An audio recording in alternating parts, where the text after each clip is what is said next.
अस्सलाम वालेकुम वीवर्स, मैं हूँ आपकी मेंटोर उम्मे मोइमा रुमान।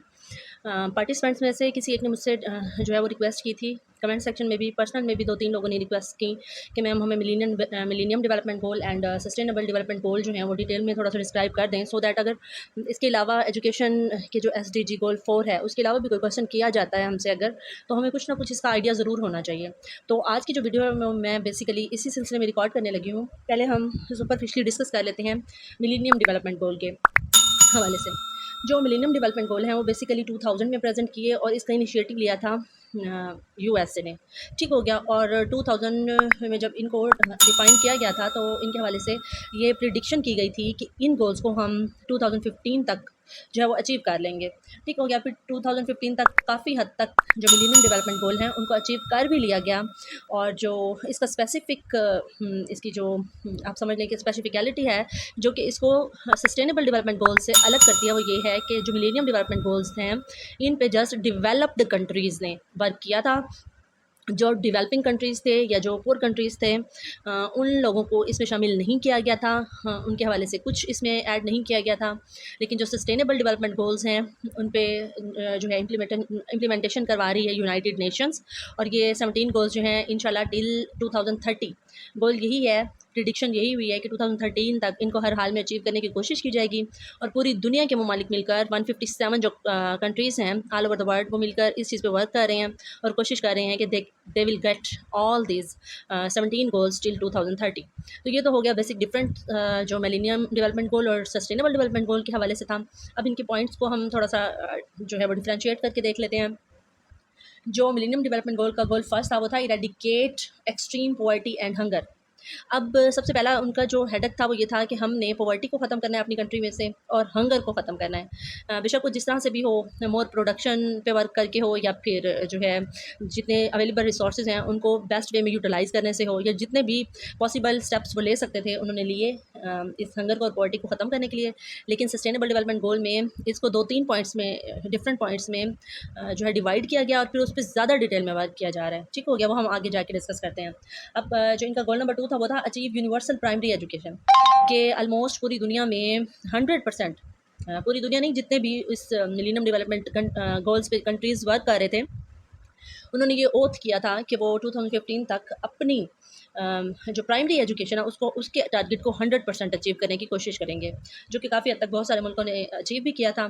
फिर अगर पॉइंट थर्ड की बात करें तो promote gender equality and normal employment, मतलब एम्प्लॉयमेंट जो है उसके मौके पैदा किए जाएंगे और जेंडर इक्वालिटी मतलब कायम रखी जाएगी। एम्प्लॉयमेंट के हवाले से फ़ीमेल्स को भी इक्वल चांसेस दिए जाएंगे फॉर एम्प्लॉयमेंट जैसा कि मेल्स को दिए जाते हैं।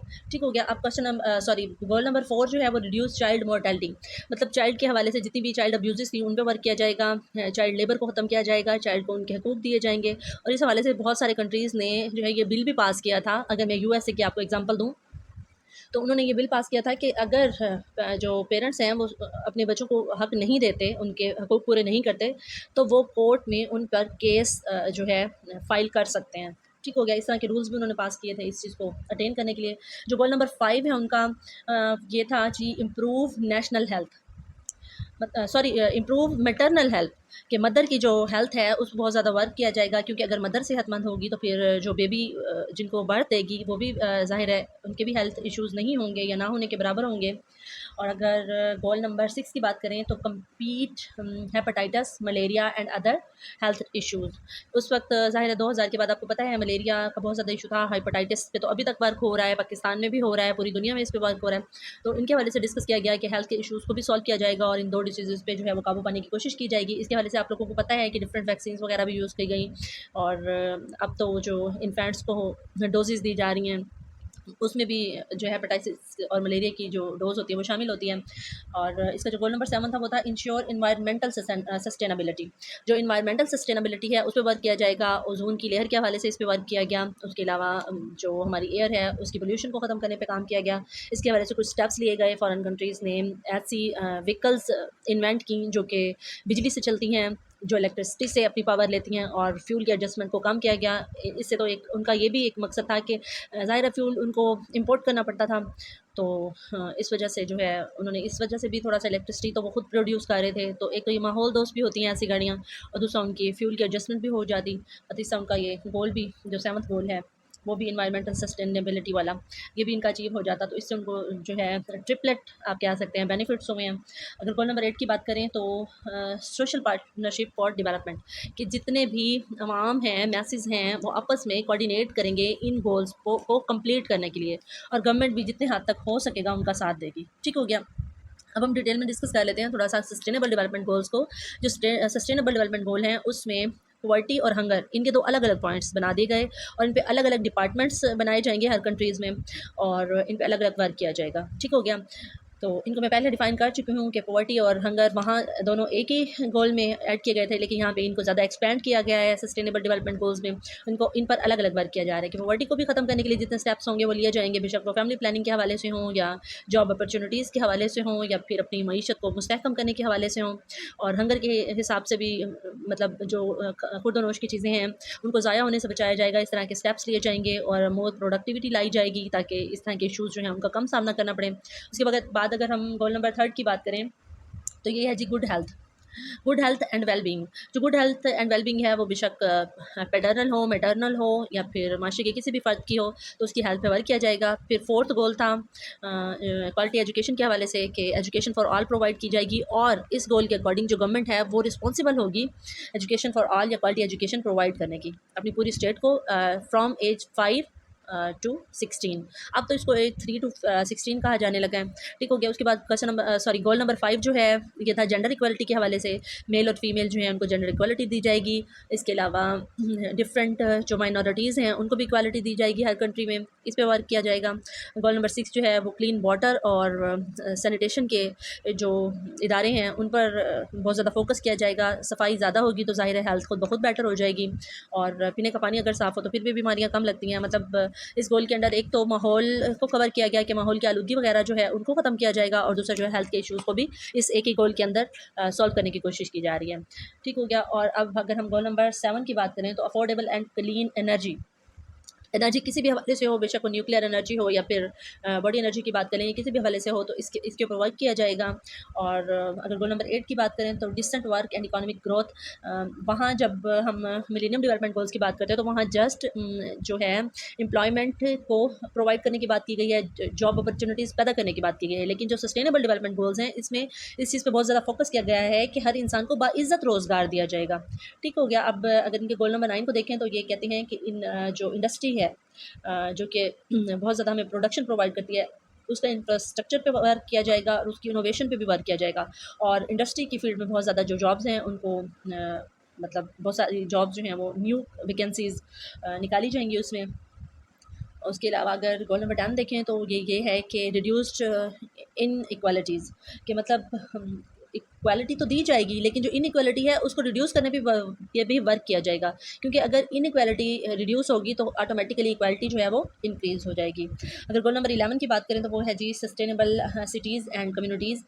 इसमें ये बात की गई कि डिफरेंट कम्युनिटीज़ जो हैं उनके दरमियान हम आहंगी पे भी वर्क किया जाएगा, हारमनी पे काम किया जाएगा। उसके अलावा सिटीज़ जो हैं उनको डेवलप किया जाएगा, ज़्यादा मॉडर्न बनाया जाएगा, ज़्यादा पुरकशिश बनाया जाएगा, लोगों को ज़िंदगी की सहूलियात दी जाएंगी। और गोल नंबर 12 की बात करें तो रिस्पॉन्सिबल कंज्यूमेशन एंड प्रोडक्शन, मतलब प्रोडक्शन जितनी भी की जाएगी, या बेशक वो कोई भी इदारा होगा, कोई भी महकमा होगा, उसमें प्रोडक्टिविटी पे वर्क किया जाएगा, बेशक वो फूड का महकमा होगा या हेल्थ का महकमा होगा या एजुकेशन के हवाले से हो, तो इन सारे महकमों में जो है वो डेवलपमेंट पे वर्क किया जाएगा। गोल नंबर 13 देखें तो क्लाइमेट पर एक्शन लिया जाएगा, वही ओजोन वाली जो आपको मैंने एग्जांपल दी। उसके अलावा जितनी भी आलूदगी है, हर टाइप की आलूदगी जो है, इन्वायरमेंटल जो है क्लीनलीनेस है, उस पर फोकस किया जाएगा। ग्लोबल वार्मिंग को कम करने की कोशिश की जाएगी। और इस हवाले से बहुत सारी कंट्रीज़ ने जो है अपने एसीज़ पे पाबंदी लगा दी थी कि घर में एसीज़ इतने घंटे से ज़्यादा नहीं चलेंगे या बिल्कुल यूज़ नहीं किए जाएंगे, या हीटर्स को कम यूज़ किया जाएगा। जो ज़्यादा कोल्ड कंट्रीज़ हैं उन्होंने इस तरह की पाबंदियाँ भी लगाई थी। और अगर गोल नंबर 14 की बात करें तो लाइफ बिलो वाटर, वो ये है कि मतलब जितनी भी समंदर के अंदर रहने वाली चीज़ें हैं उनकी लाइफ की सस्टेनेबिलिटी को भी जो है वो यकीनी बनाया जाएगा क्योंकि ये जो जितनी भी स्पीशीज़ हैं जो फ़िश को ले लें, क्रोकोडाइल्स को ले लें, रेप्टाइल्स को ले लें, जो पानी में रहने वाली जितनी भी चीज़ें हैं, ये पानी को ना सिर्फ़ ये उनके रहने का मस्कन है, बल्कि वो इसको प्यूरिफ़िकेट भी करती हैं।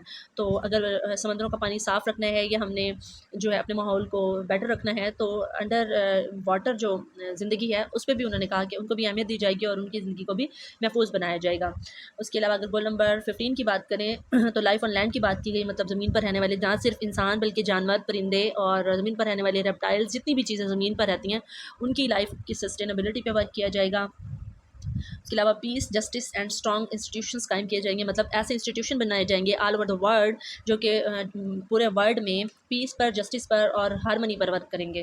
ठीक हो गया, मतलब जो आपस की दुश्मनियाँ उनको ख़त्म करने की कोशिश की जाएगी, जो सोशल वार हैं या बायोलॉजिकल वार हैं या इकोनॉमिक वार हैं या जिस तरह की भी वॉर्स चल रही हैं, उनकी रोकथाम की जाएगी। ज़िंदगी को जो आसान बनाने पे काम किया जाएगा, लोगों को एक सेफ़ लाइफ दी जाएगी और आपस में दोस्ताना माहौल जो ताल्लुकात हैं उन पे वर्क किया जाएगा। और गोल नंबर 17 जो है वो है पार्टनरशिप फॉर द गोल्स, कि डिफरेंट कंट्रीज़ जो हैं वो मिलके पार्टनरशिप पे वर्क करेंगी ताकि इन गोल्स को अचीव किया जा सके। अगर हम पाकिस्तान की एग्जांपल लें तो पाकिस्तान में जीका मतलब जापान की कंपनी है जो वोकेशनल इंस्टीट्यूट में बहुत ज़्यादा कोलैबोरेट कर रही है पाकिस्तान को। उसके अलावा अगर हम बात करें, अगर हम एजुकेशन डिपार्टमेंट के हवाले से देख लें तो ब्रिटिश कंपनीज़ हमारे साथ वर्क कर रही हैं। उसके बाद यूएसएड हमारे साथ वर्क कर रही है एजुकेशन को प्रमोट करने के लिए। पीली की ट्रेनिंग्स जो हमने ली वो आपने देखा होगा कि वो भी फ़ॉरेन ही कोलैबोरेशन है। उसके अलावा डिफरेंट प्रोजेक्ट्स चाइना लेकर आया है हमारी कंट्री में। तो ये इस तरह कोलैबोरेशन का जो वर्क है उस पे जो है बहुत ज़्यादा काम किया जा रहा है ताकि सस्टेनेबल डेवलपमेंट को हासिल किया जा सके। होपफुली आपको ये वीडियो बहुत पसंद आई होगी। अगर पसंद आई है तो वीडियो को लाइक ज़रूर कीजिएगा, शेयर कीजिएगा और अगर आप मेरे चैनल पे न्यू हैं तो चैनल को सब्सक्राइब ज़रूर कीजिएगा। मिलते हैं नेक्स्ट वीडियो में, टिल देन अल्लाह हाफ़िज़।